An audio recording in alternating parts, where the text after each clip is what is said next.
Well, how's it going, guys? Today, quick video on how to replace the ignition key cylinder here. It's going to be for a 96 to 2000 Honda Civic. You need 3 tools. You have a Phillips screwdriver.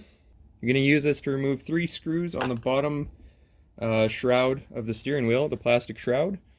And then the top one will just clip out from that bottom piece. Once you get the cylinder accessible, I'll show you here because it's going to be easier to demonstrate than what's in the vehicle. Easier to see, courtesy of the person who stole my car. So, I got lucky. He didn't damage the cylinder too much. Once you have access to it, there is a Torx screw right here, a tamper-proof T30 Torx. That's not in there very tight. You can use a tiny little Torx key like this. Pop it out. Once you have that screw out, you put your key in. You need to turn it 1 click. You'll know it's in the right position when you can push this button down. Right here. If you're in an incorrect position, you will not be able to push that button down. So that's how you'll know it's in the right spot. So you're able to push that down. And you'll have to use your key to wiggle and twist the actual cylinder out here. See if I can do that on camera.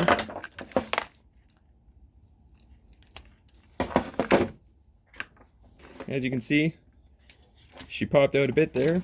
So you'll just have to wiggle and twist using your key.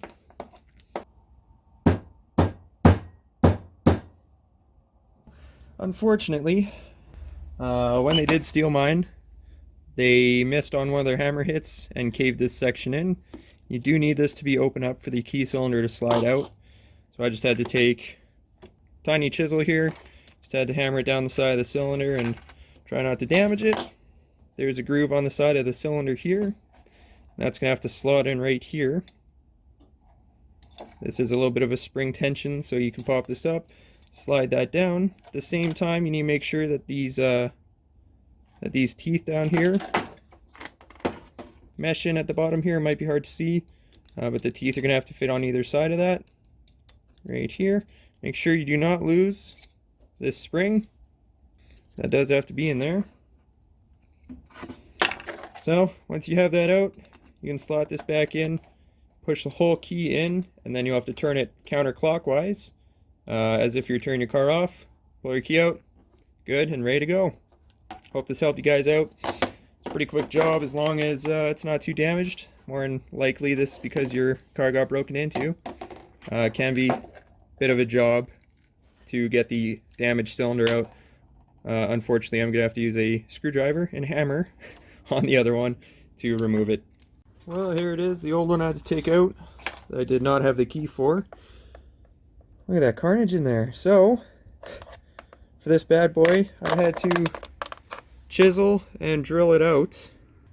I did have all the replacement parts on the other piece, the good cylinder. So, threw it all together. Seems like it's going to work. I'm sure there's better ways to do this. I'm just not practiced in stealing cars. It's kind of a shitty job to do unless you were able to take this to a shop and get them to imprint it and make you a key. I didn't care enough to, so can be done. Wouldn't recommend it. So hope this helps someone out. Thank you for watching and enjoy.